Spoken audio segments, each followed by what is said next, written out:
The number one reason we're upgrading our gas infrastructure system in the city of Baltimore and the surrounding areas is public safety.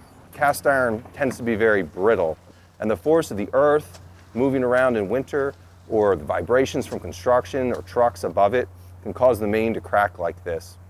We had a call for a leak. Our crews went out, tried to repair it, found something similar to what you're going to see here. We're unable to repair it because the main was in such poor condition. Since then, we sent crews out, we installed new plastic main, converted all the customers there and went to retire the old pipeline. And when they went, they found this particular piece. In the process of preparing the main to be cut and the gas safely removed from it, the bottom of the pipe disintegrated. And you can see it here. This whole section fell out. There's gas blowing in the hole with the technician. So they have to call the fire department, BG first responders, make the situation safe.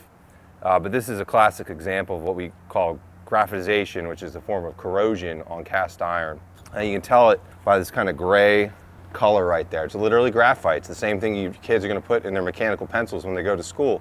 That's unfortunately what is holding some of the gas in the pipes in the city of Baltimore and surrounding communities. BG can and does fix our pipelines when they leak, otherwise fail, perhaps they're blocked and not serving our customers the way they need to.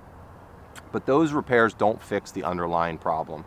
The underlying problem with cast iron pipelines is their embrittlement, their continued corrosion, which unfortunately is a function of their age. As they get older, the problems will continue to get worse.